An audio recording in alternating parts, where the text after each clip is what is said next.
मुख्यमंत्री योगी आदित्यनाथ ने कहा कि स्मार्ट सिटी, स्मार्ट क्लासेस के साथ अब युवा भी स्मार्ट बनेंगे। प्रदेश भर के युवाओं को आश्वस्त करते हुए नकल माफियाओं को कड़ा संदेश दिया। उन्होंने कहा कि प्रदेश में कोई भी युवाओं के भविष्य के साथ खिलवाड़ नहीं कर सकता। यदि किसी ने ऐसा किया तो वह जिंदगी भर के लिए जेल में सड़ेगा। यही नहीं, उसके बाप दादा की प्रॉपर्टी भी सरकार जब्त कर लेगी। सीएम योगी रविवार को राजकीय जुबली इंटर कॉलेज के मैदान में विद्यार्थियों को स्मार्टफोन, टैबलेट वितरण समारोह को संबोधित कर रहे थे। कार्यक्रम में 1500 विद्यार्थियों को टैबलेट और 3000 विद्यार्थियों को स्मार्टफोन वितरित किए गए। इस अवसर पर सीएम ने 26 माध्यमिक विद्यालयों में 17.35 करोड़ रुपए के प्रोजेक्ट अलंकार के कार्यों और 141 माध्यमिक विद्यालयों में 7.58 करोड़ रुपए की लागत से बनने वाले 330 प्रीमियम स्मार्ट क्लासरूम का शिलान्यास भी किया। 4 इंटर कॉलेज के प्रधानाचार्यों को उन्होंने स्मार्ट क्लास का प्रमाण पत्र भी सौंपा। समारोह में मुख्यमंत्री ने कहा कि यूपी में सिर्फ स्मार्ट सिटी ही नहीं होगी, बल्कि स्मार्टफोन और स्मार्ट क्लास से जुड़कर यूपी के युवा पूरी दुनिया के सामने स्मार्ट युवा बनेंगे। मुख्यमंत्री ने कहा कि नवंबर 2021 में स्वामी विवेकानंद युवा सशक्तिकरण योजना लॉन्च कर स्मार्टफोन और टैबलेट वितरण का कार्यक्रम शुरू किया गया। इसका उद्देश्य युवा शक्ति को डिजिटली सक्षम बनाना है, ताकि भविष्य में कोरोना जैसी कोई महामारी पठन पाठन को बाधित न कर पाए। उन्होंने कहा कि कोरोना काल में जब भौतिक रूप से प्रदेश में 20 लाख युवाओं को बिना भेदभाव स्मार्टफोन और टैबलेट उपलब्ध करा दिए गए हैं, प्रदेश में 2 करोड़ युवाओं को स्मार्टफोन और टैबलेट उपलब्ध कराए जाएंगे।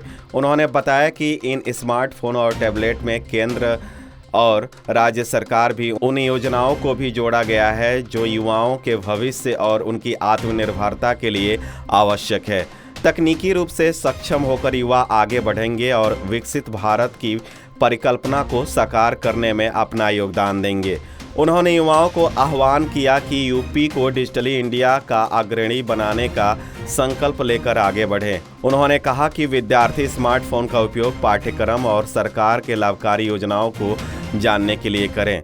मुख्यमंत्री ने कहा कि जर्जर माध्यमिक विद्यालयों का इंफ्रास्ट्रक्चर से मजबूत करने के लिए प्रोजेक्ट अलंकार की शुरुआत की गई है। सरकार पैसा दे रही है, कोई भी विद्यालय जर्जर नहीं होना चाहिए। प्रोजेक्ट अलंकार में राजकीय विद्यालय के लिए सरकार 100% अनुदान देती है, जबकि सहायता प्राप्त अशासकीय विद्यालय को 75% अनुदान सरकार देती है और 25% हिस्सा विद्यालय प्रबंधन को देना होता है। संस्कृत विद्यालयों में इसमें 90% अनुदान मिलता है। उन्होंने कहा कि विद्यालयों को जर्जर हालत से मुक्ति दिलाने के साथ नियमित सफाई पर भी ध्यान दिया जाना चाहिए। सीएम ने बताया कि आज प्रदेश भर के लिए प्रोजेक्ट अलंकार के कार्यों का शुभारंभ हो रहा है। सीएम योगी ने माध्यमिक विद्यालयों के लिए प्रीमियम स्मार्ट क्लास की चर्चा करते हुए कहा कि इसके लिए CSR फंड से पैसा दिलाया जा रहा है। स्मार्ट क्लास को डिजिटल लाइब्रेरी से जोड़कर इसे और उपयोगी बनाया जा सकता है। उन्होंने कहा कि शिक्षक और विद्यार्थी स्मार्ट क्लास का उपयोग जरूर करें। पूरी दुनिया इससे जुड़ रही है। इसे लगाने वाली कंपनी कुछ समय तक फ्री सर्विस देगी। उन्होंने कहा कि जब आप सीखना प्रारंभ करेंगे तो कहीं भी मात नहीं खानी पड़ेगी। सीएम योगी ने कहा कि नए भारत के नए उत्तर प्रदेश में शिक्षा व्यवस्था राष्ट्रीय शिक्षा नीति के अनुरूप नई हो रही है। सरकार का संकल्प है कि यूपी का युवा दुनिया में किसी से पीछे नहीं रहेगा। प्रतियोगी परीक्षाओं की तैयारी कर रहे युवाओं के लिए सरकार ने हर जिले में अभ्युदय कोचिंग की व्यवस्था की है। मुख्यमंत्री ने कहा कि आज देश बदल चुका है। यहाँ सुरक्षा है तो समृद्धि भी है, आजीविका है तो आस्था का सम्मान भी है, जबकि पहले युवाओं में आस्था, समृद्धि और सुरक्षा की चर्चा नहीं होती थी। कार्यक्रम में मुख्यमंत्री योगी आदित्यनाथ ने कहा कि एक बार मोदी सरकार का नारा दिया। कहा कि तीसरी बार मोदी सरकार बनने का मतलब देश को दुनिया की तीसरी सबसे बड़ी अर्थव्यवस्था बनाना है, हर व्यक्ति और भारत को विकसित बनाना है। मोदी सरकार में कोई दुश्मन आंखें नहीं दिखा सकता। अगर दिखाएगा तो उसे सबक भी सिखाया जाएगा। कार्यक्रम को संबोधित करते हुए सांसद रवि किशन शुक्ल ने कहा कि पीएम मोदी और सीएम योगी का सपना युवाओं को आगे बढ़ाने का है। युवाओं को समय के अनुरूप तकनीकी दृष्टि से सक्षम बनाने के लिए मुख्यमंत्री योगी आदित्यनाथ बड़े पैमाने पर टैबलेट और स्मार्टफोन उपलब्ध करा रहे हैं। सीएम योगी जिस गोरक्ष पीठ के पीठाधीश्वर हैं, उस पीठ से संचालित महाराणा प्रताप शिक्षा परिषद ने पूर्वी उत्तर प्रदेश में शैक्षिक क्रांति का सूत्रपात किया था। शिक्षा का प्रसार करना उन्हें विरासत में मिला। आयोजन की रूपरेखा प्रस्तुत करते हुए अपर मुख्य सचिव माध्यमिक शिक्षा दीपक कुमार ने बताया कि शिक्षा की गुणवत्ता मुख्यमंत्री की शीर्ष प्राथमिकताओं में शामिल है।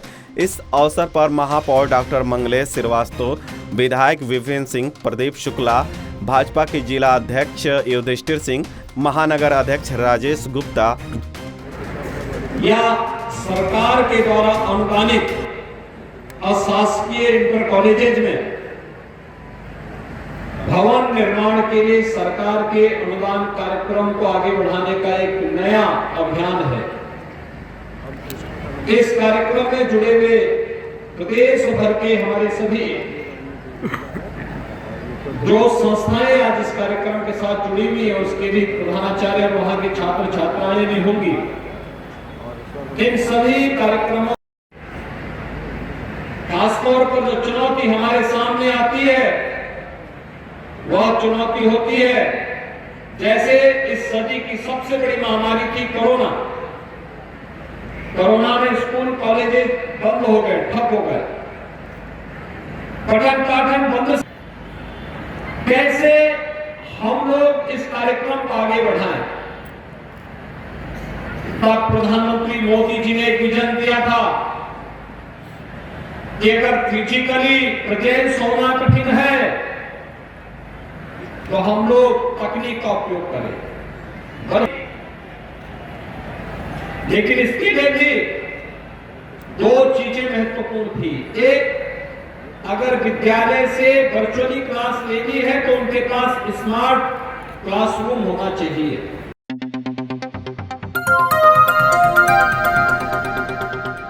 बजाओ जरा झूम के बजाओ, बजाओ बजाओ जरा झूम के बजाओ।